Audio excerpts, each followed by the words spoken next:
Case 10. Stephen Neal White. The contract nobody wanted to sign. At some point in the life of every community asked to absorb a high-risk offender, a question gets asked that no government document and no judicial ruling ever truly answers. Not the legal question. Courts handle that part. The other question, the one that gets whispered between neighbors at the school gate and spoken aloud at community meetings and typed in the comment sections of local news sites at 11 o'clock at night. The question is simply this. If the people responsible for this decision genuinely believe their own conditions are enough to keep everyone safe, why does it take 67 of them? Stephen Neal White was released into a Western Australian community on the 30th of May, 2025. He came with 67 conditions attached to his freedom. The community came with none attached to theirs. White's criminal history stretches back to 1983, when he was first convicted of indecently assaulting a girl under 16 in Western Australia. 1 year later, he broke into the home of a 73-year-old woman in South Australia and subjected her to a sustained and terrifying attack. He was out on bail at the time. A second assault against another woman followed before police caught up with him. He was sentenced to 12 years, with parole eligibility after 8. He spent less than his full term inside before returning to the community. The community was not safer for his return. In 2001, in the remote Western Australian town of Kununurra, White abducted a young girl from a tent while her family slept nearby. He struck her over the head with a rock with sufficient force to fracture her skull. He attempted to strangle her. He then subjected her to a prolonged and devastating assault before leaving her for dead. She was found and survived. White was arrested, convicted, and sentenced to 13 years with parole eligibility. A sentence later extended on appeal to 17 years, with an additional 16 months for a separate assault he carried out against a woman at the same tent site. He had, by that point, been convicted of serious violent and sexual offenses in 2 separate Australian states across nearly 2 decades. When his sentence concluded, Western Australia's Dangerous Sexual Offenders Act allowed the state to keep him in custody beyond his release date on the grounds that he remained an unacceptable risk to the community. Court-ordered psychiatric assessments found that White had an acquired brain injury, an IQ of 62, a diagnosis of schizophrenia, and significant cognitive impairment, a combination that made standard rehabilitation programs difficult to administer and made predicting his behavior in the community deeply uncertain. The presiding judge found very clear medical evidence that he was at a high risk of serious sexual offending unless tightly restricted. He spent additional years behind bars under that order. In late 2023, a court approved his release under a community supervision order, his first period of genuine freedom in over 2 decades. He was placed under strict conditions. A support structure was built around him at considerable public expense. Within months, he had committed a further knife-related attack while under that supervision. He was returned to custody. For many observers, that was the end of the argument. A man who reoffended during a supervised release had answered the question courts had been asking about him for 40 years. The answer was no. The Western Australian Supreme Court disagreed. In late May 2025, after reviewing updated medical evidence, the court approved his release once again, this time under 67 conditions running through 2026. Those conditions included GPS monitoring at all times, strict residence requirements, a complete prohibition on consuming alcohol, no access to social media, no contact with women or children unless specifically authorized, mandatory reporting schedules, all-male around-the-clock care funded through the National Disability Insurance Scheme to the value of $807,189 for the first year alone, and a curfew that confined him to his residence during specified hours each day. Authorities acknowledged publicly in their own court filings that without the extreme supervision framework, the risk of reoffending remained high. That acknowledgement is where the community's question lives, not in the conditions themselves, which were, taken individually, serious and carefully constructed, but in what they collectively represent. 67 conditions are not a safety net. They are an admission. They are a document that tells the public, in plain language, that the man being released into their community cannot safely exist in it without a level of restriction that most people would describe not as freedom, but as managed confinement with different walls. The girl from the tent in Kununurra was 9 years old. She's in her early 30s now. Nobody asked her to sign 67 conditions before letting the man who attacked her back into the world. Nobody asked her anything at all. Case 9. Ernest Pine, 2 houses down. Nobody expects the danger to come from that close. Not from the man whose mailbox you pass every morning. Not from the neighbor whose car you recognize pulling into the driveway late at night. Not from someone who knew your address, your routine, and exactly how far away the nearest help would be. That is the particular cruelty buried inside the case of Ernest Pine. That the person his victim had to survive was not a stranger from somewhere far away. He was 2 houses down. He was already inside the life she was living. And on a night in 2007 in Hardinsburg, Kentucky, he crossed a distance of almost nothing to do something that no amount of time behind bars has ever fully answered for. Ernest Pine was a resident of Rough River Lake, a quiet rural community in Breckinridge County, Kentucky, where neighbors tend to know one another's names and people leave their doors unlocked without thinking twice about it. His victim, a woman whose identity has been shielded throughout the years of legal proceedings that followed, and who is known publicly only through the account of her husband, Sam, lived nearby. They were neighbors in the most ordinary sense of the word.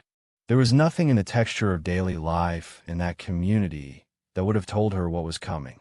In 2007, Pine entered her home without permission and carried out an attack of such severity that Kentucky State Police officers who responded called it one of the worst they had ever encountered. He cut her throat. He subjected her to rape and sodomy. At some point during the ordeal, she made a decision that almost certainly saved her life. She went still. She made herself appear dead. Pine, apparently satisfied that she was no longer a threat to his freedom, left. She survived. On June 17, 2009, Pine appeared in a Breckinridge County courtroom and pleaded guilty to first-degree rape, first-degree sodomy, attempted murder, burglary, second-degree assault, and criminal mischief. In exchange for his guilty plea, he received a 20-year sentence. It was a number that felt, to the family, like the floor beneath which justice could not fall. It was not the ceiling they had hoped for, but 20 years was 20 years. They began counting. What the family did not anticipate was that 20 years would not mean 20 years. In the summer of 2025, they received a notification through the Victim Information and Notification Everyday System, a digital alert designed precisely so that families like theirs would not be caught off guard, telling them that Ernest Pine was scheduled for release in August. He had served 17 years of his 20-year sentence. 3 years have been removed from his time owed, credited to him because of good behavior inside the prison walls. Because he had reportedly acted as a good Samaritan during his incarceration, the system had decided that his file looked different enough from the man who had entered a neighbor's home in 2007 to warrant sending him back into the world ahead of schedule. Sam, speaking exclusively to the media from a Breckinridge County courtroom on the day Pine appeared before a judge for a no-contact order, said plainly what his family felt. He said that because of Pine's conduct in prison, his time had been cut short, and that they did not feel that was correct. He said there was nothing they could do about it, that it was the judicial system, and that they would have to live with it. He said it was a very serious crime. Then he sat down, because what else is there to say when the answer has already been decided? The no-contact order issued that day prohibited Pine from having any communication with the victim or her family upon his release. A judge signed it. It was entered into the record. It offered the family the only protection the law had left to give them. What Sam and his family have carried for 18 years, and what no parole calculation has ever accounted for. is a second case.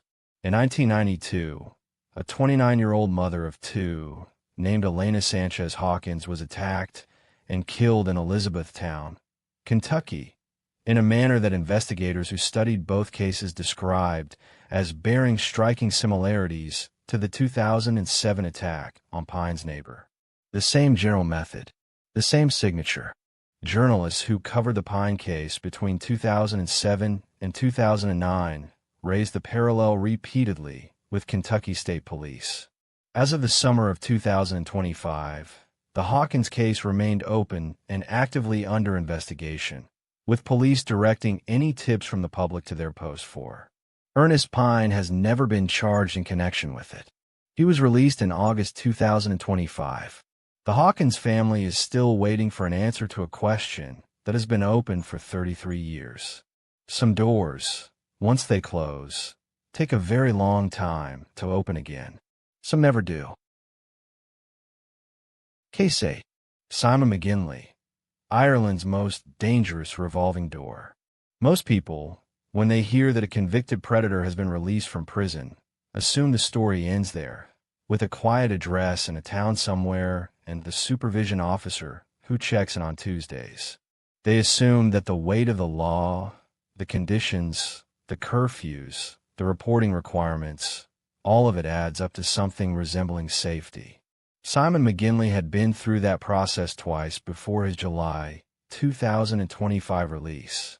He had been given conditions. He had been given curfews. He had been given addresses. And each time, the system that handed him those conditions had eventually found itself chasing him, wondering where he had gone and who might be in his path before anyone caught up. Simon McGinley was born in Dundalk, County Louth, Ireland, into a community that knew his family well. What that community could not have anticipated was the path he would carve through decades of violence against some of the most vulnerable people in Irish society.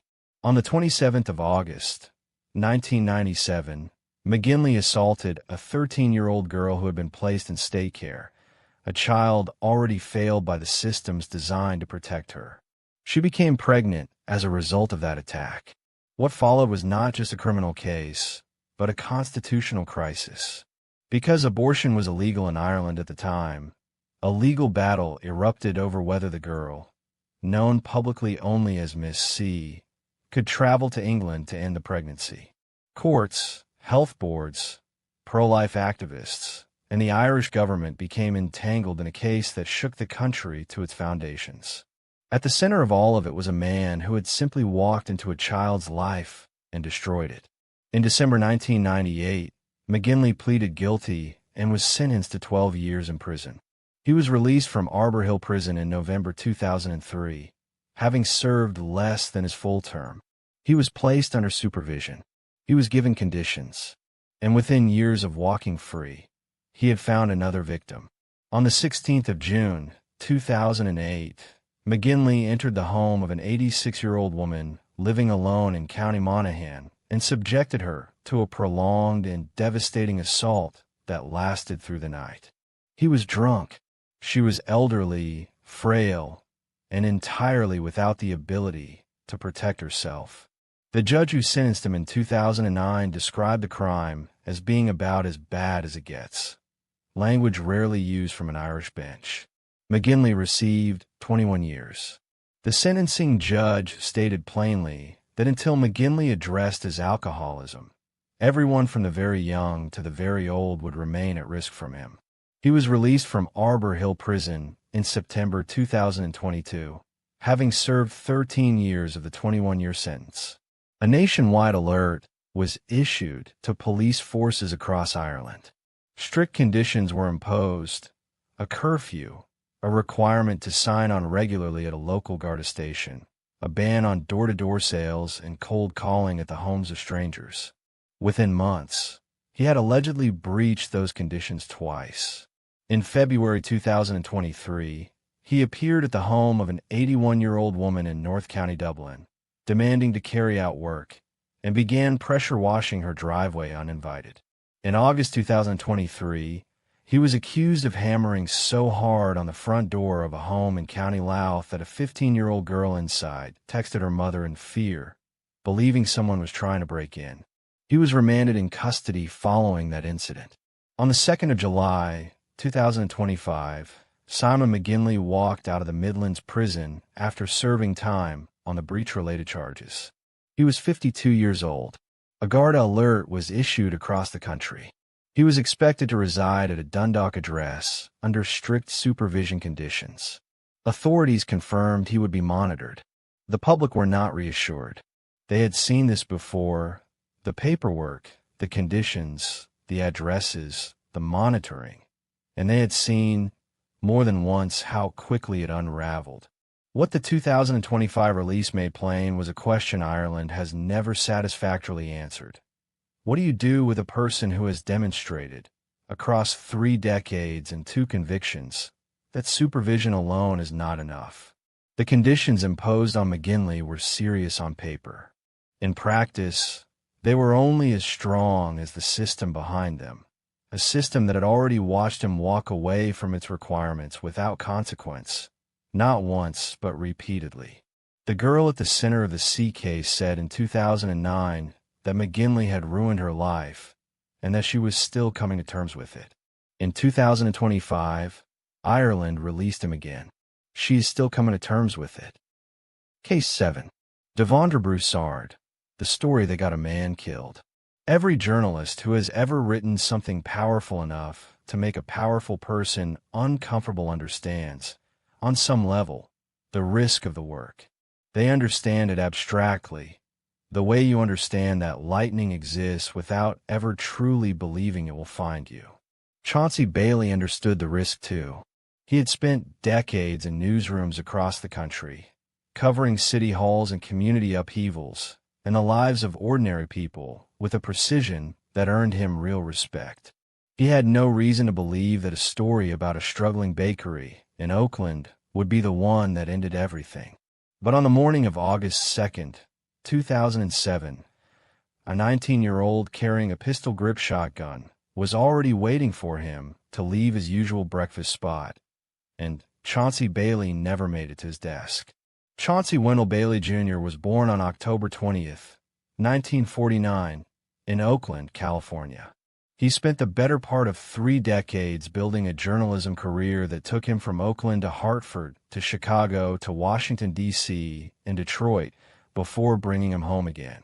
By the summer of 2007, he had recently taken the position of editor-in-chief at the Oakland Post, the largest African-American weekly newspaper in Northern California. He was 57 years old. He was working on an investigative piece examining the financial decline and internal disorder of an Oakland institution called Your Black Muslim Bakery, an organization founded in the 1960s that had long positioned itself as a pillar of the black community, while, behind that presentation, operating in ways that would eventually attract serious criminal scrutiny. Bailey was not writing gossip. He was doing his job. The man who ran Your Black Muslim Bakery in 2007 was Yusuf Bey IV, who had inherited control of the organization after the death of his father. Bey IV learned that Bailey was close to publishing a story about the bakery's recent bankruptcy filing and its deepening troubles. According to court records, he gathered 2 associates: Devondre Broussard, a 20-year-old handyman and cook who had recently been rehired at the bakery, and Antoine Mackey, a 21-year-old employee, and told them to take Bailey out before he could write that story. For his participation, Broussard would later testify. Bey IV offered to teach him how to commit financial crimes using false identities and forged documents. Broussard, who had grown up in poverty in San Francisco's Bayview neighborhood and had watched his mother and grandmother sell drugs from their home, agreed to the arrangement. On the morning of August 2nd, Broussard and Mackey followed Bailey in a white van as he walked his usual route through downtown Oakland after stopping for breakfast at a McDonald's on the corner of 14th and Jackson. When Bailey stepped out, Broussard was waiting. He fired 3 times at close range. Bailey was pronounced dead at the scene. He was the first American journalist killed for his domestic reporting since 1976.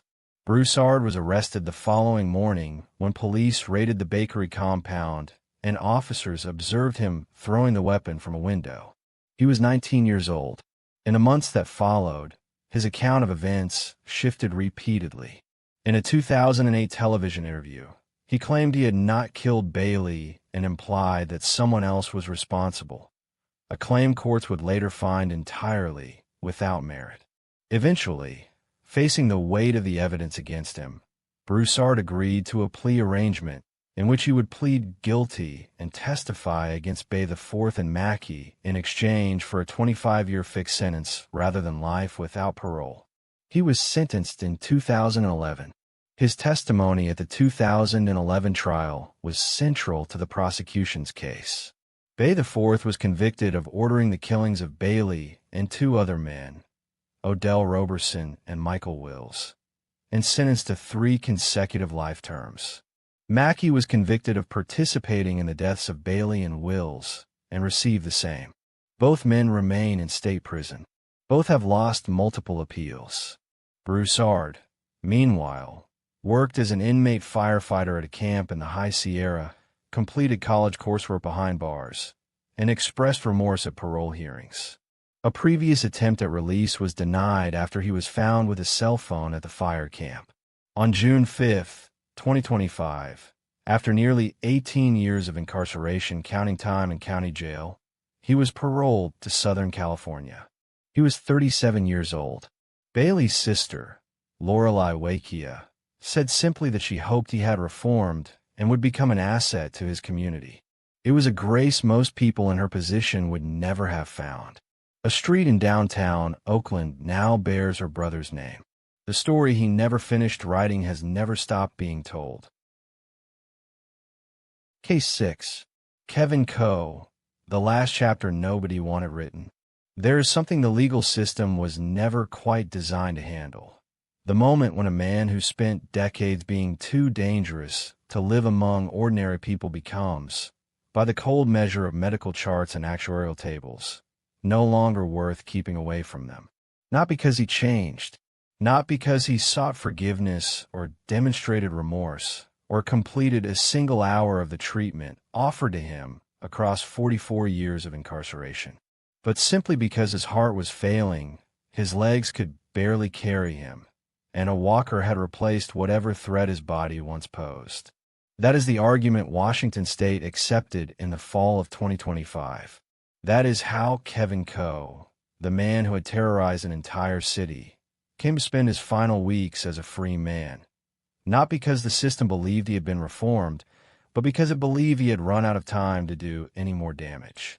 Frederick Harlan Coe was born on February 2, 1947, in Spokane, Washington. He later legally changed his name to Kevin, a preference by which most who knew him, and most who feared him, came to identify him. He had worked briefly as a radio announcer in Las Vegas and drifted through an unsuccessful career in real estate before police began to notice a pattern spreading across the South Hill neighborhood of Spokane in the late 1970s. Women were being attacked. Joggers. Women near bus routes. Women walking alone. Due to a distinctive signature, a gloved fist or fingers used to silence his victims, police suspected the assaults to be the work of a single offender, whom the media soon dubbed the South Hill rapist. The city was afraid in a way that settled into everyday life, changing walking routes, abandoning evening routines, looking twice at every car that slowed too close to the curb.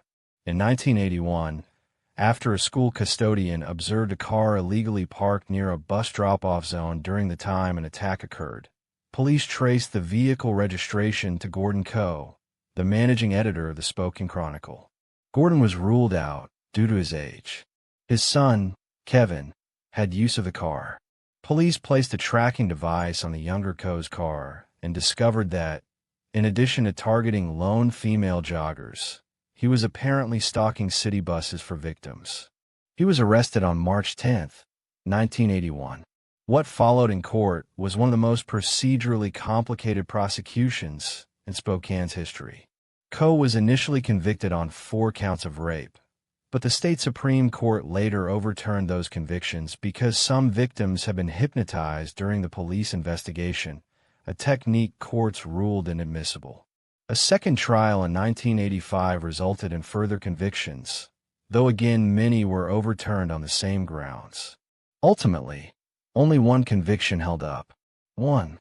Despite investigators believing he was responsible for somewhere between 30 and 40 attacks, he served the maximum 25-year sentence for that single conviction. As his release date in 2006 approached, the state moved quickly. The Washington State Attorney General's office filed a petition to classify Coe as a sexually violent predator and civilly commit him for treatment on McNeil Island indefinitely. While preparing for that hearing, a new search of the Spokane Police Evidence Room turned up a box containing a rape kit slide with DNA, a match to Coe. He was sent to the Special Commitment Center on McNeil Island in 2008. He spent the next 19 years there. Despite more than 4 decades in custody, Coe was still regarded by experts as being in the first stage of changing his behavior. He refused treatment. He denied involvement. He filed unsuccessful appeals repeatedly. The parole board denied his previous attempts at release precisely because he had done nothing to suggest he was safe. In January 2025, Coe's attorney petitioned for his release from McNeil Island, noting that he suffered from severe depression, stroke, and heart disease, resulting in mobility restrictions that required a walker. A Washington State Department of Social and Health Services psychologist and another hire by the Attorney General's office said in October that due to Coe's heart disease, limited mobility, and ongoing mental health issues, he was unlikely to reoffend. A court proceeding included victim impact statements from several women. One addressed the court saying Coe had been an animal who had crashed into her life.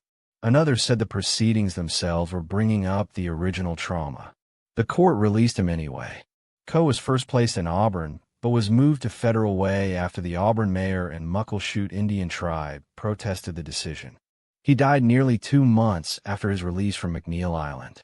Officers responding to a medical emergency at his Federal Way residence found him unresponsive. CPR was performed. He was pronounced dead at the scene. He was 78 years old. His victims were not asked whether age and infirmity were enough.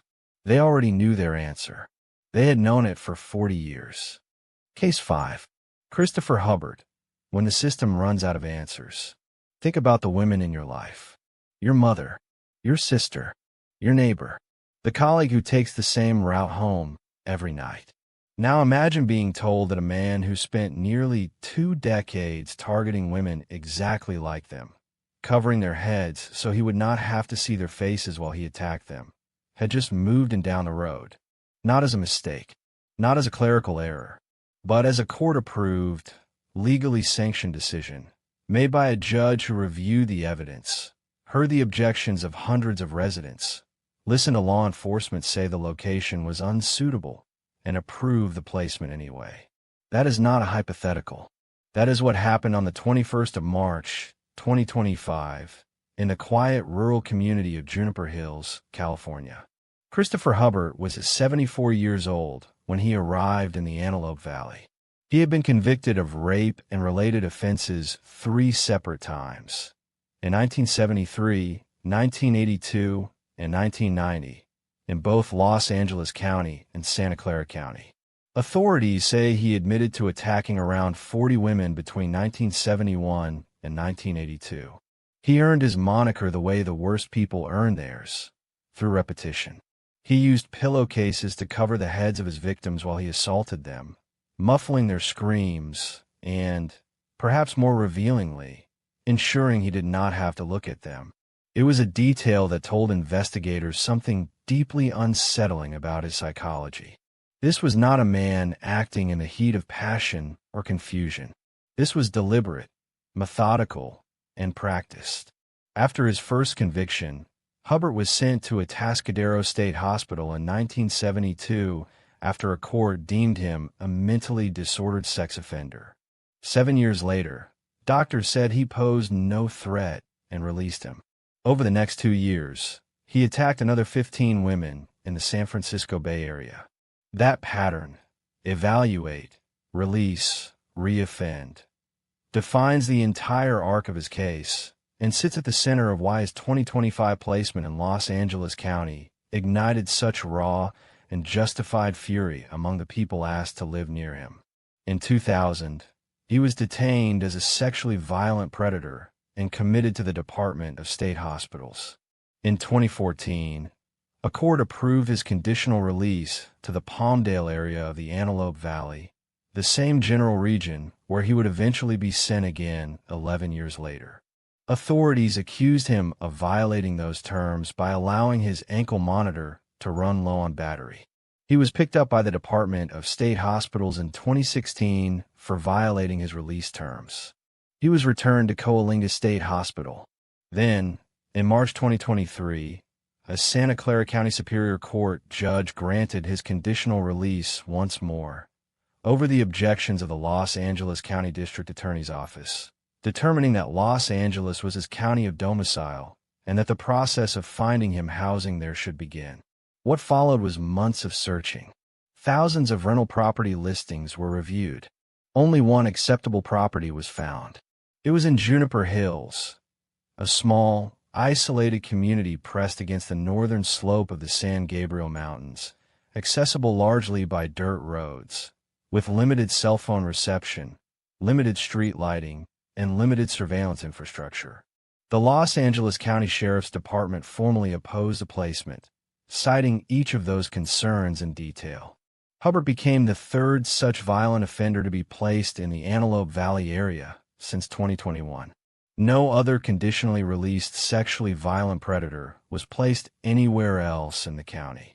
Los Angeles County Supervisor Catherine Barger called the decision simply appalling, noting that Hubbart had already been placed in the region in 2014, only to be removed for violating his conditions of release. District Attorney Nathan Hochman described the Antelope Valley as being treated as a dumping ground for every sexually violent predator released in Los Angeles County. The judge acknowledged the community's anxiety. He noted that Hubbart would wear a GPS ankle bracelet, participate in a structured supervision program, and face spot inspections. He said the question before him was not whether Hubbart should be released, that had already been decided, but only where he should live. For Diane Swick, a 20-year resident of Juniper Hills, that distinction offered nothing resembling comfort. She had moved to that remote stretch of land precisely because it felt safe. She had never imagined she would need to fight a court to keep it that way. 40 women remembered what Christopher Hubbart was capable of. In March 2025, they were the only ones in the room who truly understood what was being decided. Case 4. Mark Lundy, the man who says he never did it. Most people convicted of killing their family stop fighting at some point. The legal bills become impossible. The appeals dry up. The years grind them down until what remains is simply a man serving time, waiting for whatever comes next. Mark Lundy never stopped. For more than 2 decades inside a New Zealand prison, through 2 trials and 2 convictions, through appeal after appeal, he said the same thing every time anyone asked. He did not kill his wife. He did not kill his daughter. He would go to his grave saying so.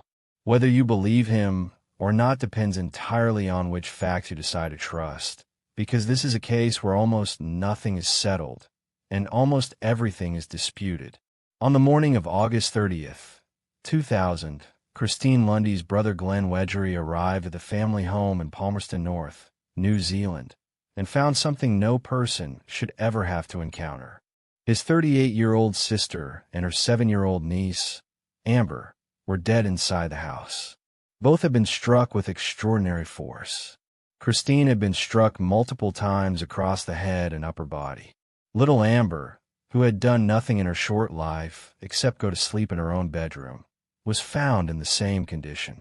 The attack was described by investigators as planned and deliberate, words the parole board would still be using 25 years later when deciding what to do with a man convicted of carrying it out. Mark Lundy, Christine's husband and Amber's father, was in Pet 1, a suburb of Wellington, roughly 134 kilometers away, on the night police initially believed the murders took place. He had been there on a work trip, selling kitchen sinks, dining alone at a local restaurant, making phone calls. His alibi, on the surface, appeared solid, but the case against him began to build anyway. Investigators noted the family's business carried significant debt. They noted the life insurance. And crucially, prosecutors argued at his first trial that a tiny stain on his polo shirt contained brain tissue belonging to Christine, an argument that would become one of the most fiercely contested pieces of forensic evidence in New Zealand legal history. In March 2002, a jury returned its verdict in less than 6 hours. Guilty on both counts. A crowd outside the Palmerston North Courthouse reportedly cheered. Lundy was sentenced to life imprisonment with a minimum non-parole period of 17 years, later extended to 20 years on appeal. He did not accept it. Not publicly. Not quietly. Not ever. In 2013, the Privy Council in Britain, then still New Zealand's highest court of appeal, quashed his convictions entirely and ordered a retrial, citing concerns about the forensic evidence and how it had been presented. For 18 months, Lundy walked free on bail while lawyers prepared for round 2. In April 2015, a second jury reached the same conclusion as the first: guilty. His life sentence was reimposed. What the second trial did not resolve were the questions that continued to accumulate around the evidence. Investigators later confirmed that 21 hairs discovered beneath Christine's fingernails, evidence strongly suggesting she had fought her attacker, had been sent for testing after the murder and returned 9 months later without ever being examined. In December 2003, police destroyed them. Lundy had written multiple times asking that all evidence be preserved. His requests were ignored. In 2025, a journalist disclosed that additional forensic material, blood-soaked fibers found on a window near the point of suspected entry, had never been tested either. At the same time, the question of timing remained unresolved. Police changed their estimate of when the murders occurred between the first and second trials, shifting the window to accommodate the evidence against Lundy, yet never re-examined the alibis of the other 55 suspects they had identified early in the investigation using the new timeline. In 2022, the newly established Criminal Cases Review Commission agreed to investigate his case. In April 2025, after appearing before the parole board 3 times, Lundy was finally granted parole. On May 7, 2025, he walked out of Tongariro prison at 66 years old, having served more than 23 years behind bars. He was banned from entering the Manawatu region, meaning he could not visit the graves of his wife and daughter in Palmerston North. His Criminal Cases Review Commission application remains active. His fight to clear his name continues. 2 juries looked at the evidence and said guilty. A growing number of legal minds look at the same evidence and ask whether either jury was ever given the full picture. Christine and Amber Lundy deserve justice. The question, still open, still raw, is whether they actually got it. Case 3. Kath and Guzman. What a promise is worth. There's a moment in every murder trial, somewhere between the verdict and the sentencing, when a grieving family is offered something fragile in place of everything they have lost. Not justice, exactly, because nothing brings back the dead, but a promise. A promise that the person responsible will never again walk the same streets, breathe the same air, or exist in the same free world that their loved one was taken from. Christina Grayson was given that promise. She held it close through every sleepless night and every court appearance. Then, on a Thursday afternoon in April of 2025, her phone rang, and the promise dissolved. Delilah Grayson was 19 years old when she died. She and Kath and Guzman had grown up together, attending the same high school in Kissimmee, Florida, before moving to Georgia together in late 2021. hoping to start fresh. What the two of them built in Georgia was not the new beginning Delilah had imagined. In the early hours of August 7th, 2022, following an hours-long argument, Guzman strangled Delilah to death inside their apartment in Clayton County.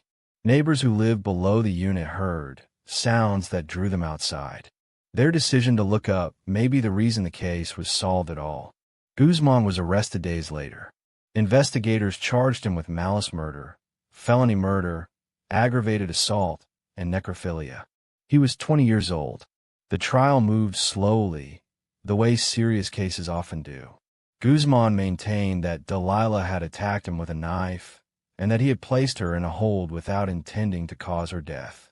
The medical examiner who testified at trial told the court that what Guzman described, a brief hold of roughly 10 seconds, could not have produced the outcome the evidence showed. Sustained pressure, applied over a considerably longer period, would have been required. On October 25, 2024, the jury returned its verdict, guilty of felony murder and aggravated assault. A judge sentenced Guzman to life in prison the same afternoon. Clayton County District Attorney Tasha Mosley looked the Grayson family in the eye. She told them he would never get out. They had nothing to worry about. 5 months later, on March 27, 2025, at approximately 4:49 in the afternoon, Kathan Guzman walked out of the Clayton County Jail a free man. What happened inside that facility is a story of cascading human failure. Guzman's file contained multiple documents, among them a motion related to the necrophilia charge that had not been prosecuted. Staff reviewing the paperwork focused on that document. They did not read carefully enough to register that the remaining charges, felony murder and aggravated assault, had resulted in a conviction and a life sentence. No one double-checked. No supervisor caught the error before Guzman was processed out. He was handed his belongings, given no instructions on where to report or whom to contact, and released onto the street. His mother, Iris Guzman, picked him up. She told reporters later that the release paperwork looked completely official. Nothing suggested her son should not be going home. He did not hide. He did not flee. For nearly 2 weeks, Guzman and his mother stayed in the Atlanta area, attempting to establish proof of his residency and confirm that his release was legitimate. The question of whether anyone in that facility noticed the error during those 2 weeks remains one the public has never received a fully satisfying answer to. It was not the Clayton County Sheriff's Office that discovered the mistake. It was not a supervisor reviewing case files.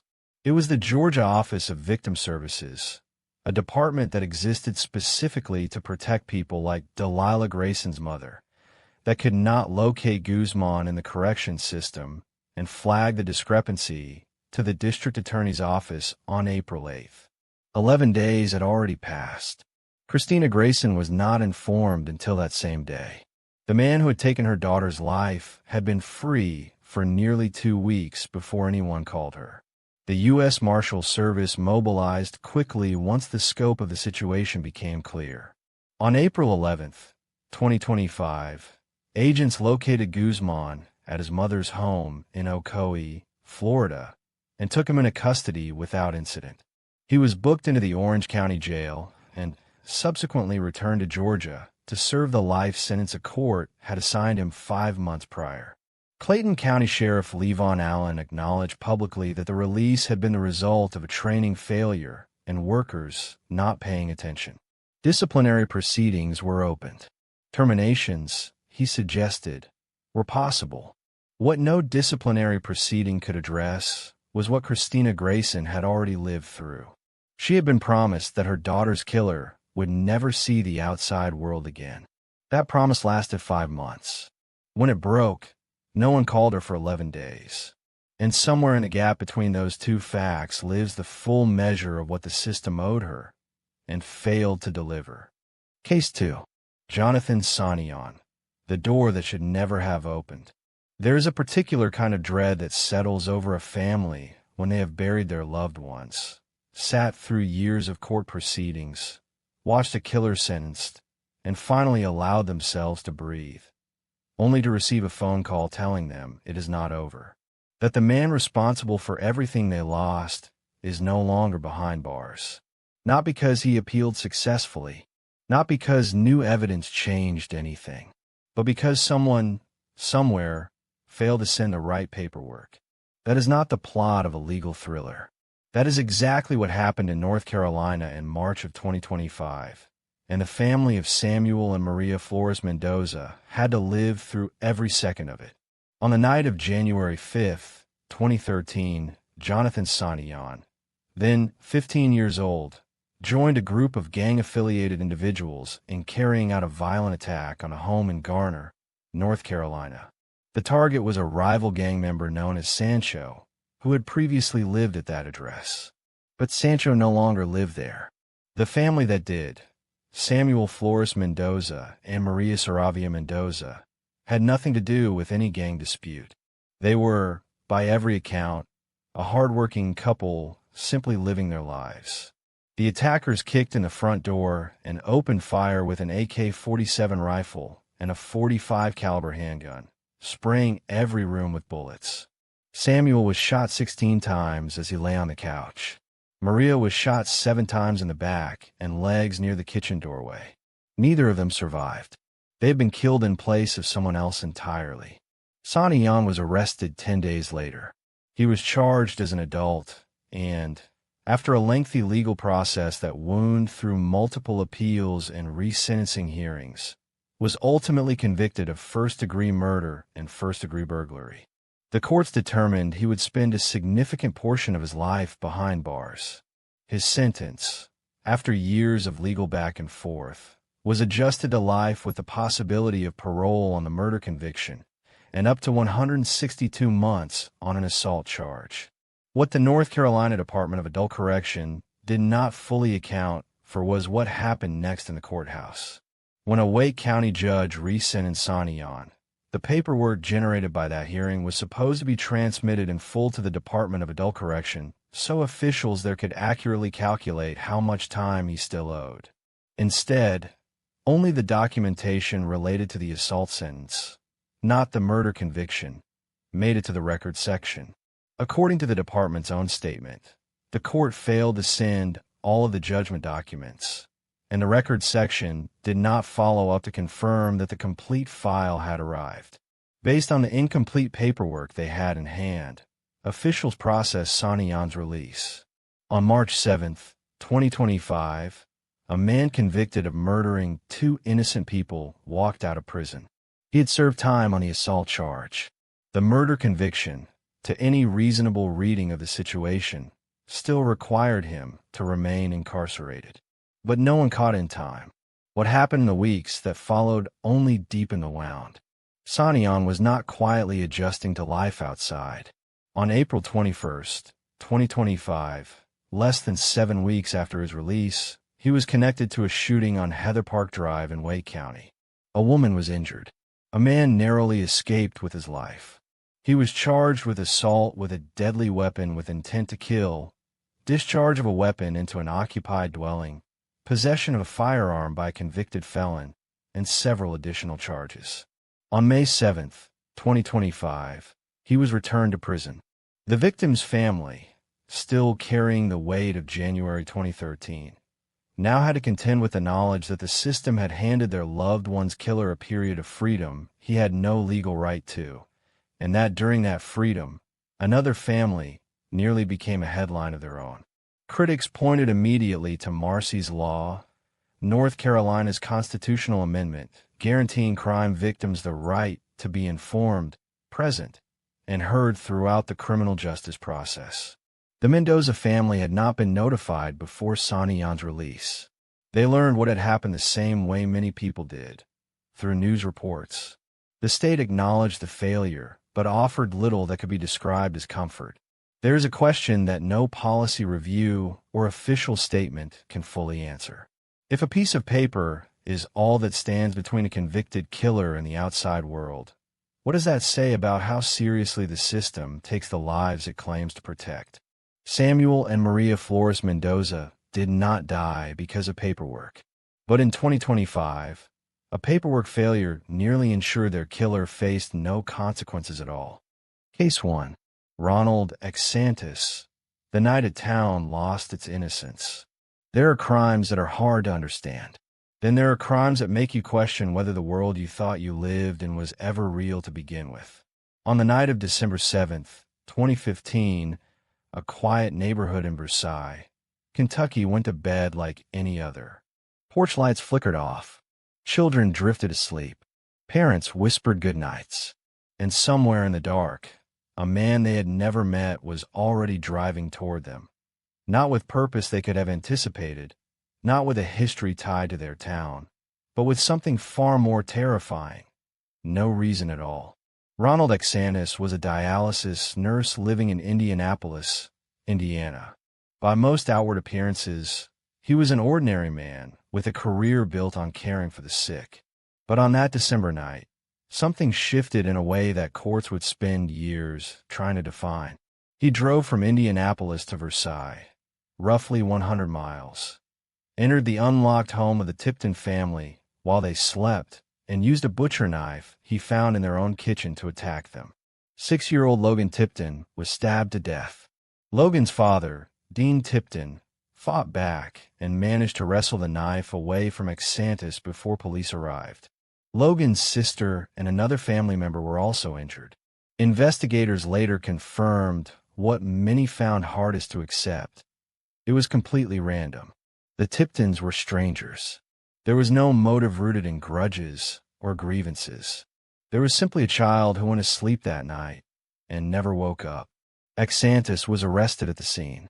He admitted to killing Logan. In 2018, a jury delivered a verdict that would divide public opinion for years. They found him not guilty of murder by reason of insanity, determining that at the moment he committed the killing, a mental episode had overridden his understanding of his actions. He was, however, found guilty but mentally ill on 2 counts of second-degree assault and 1 count of fourth-degree assault for the injuries sustained by Logan's father and sisters. The court sentenced him to 20 years in prison, 10 years for each second-degree assault charge running consecutively, plus an additional year for the fourth-degree assault. For the Tipton family, the verdict was a wound that never properly healed.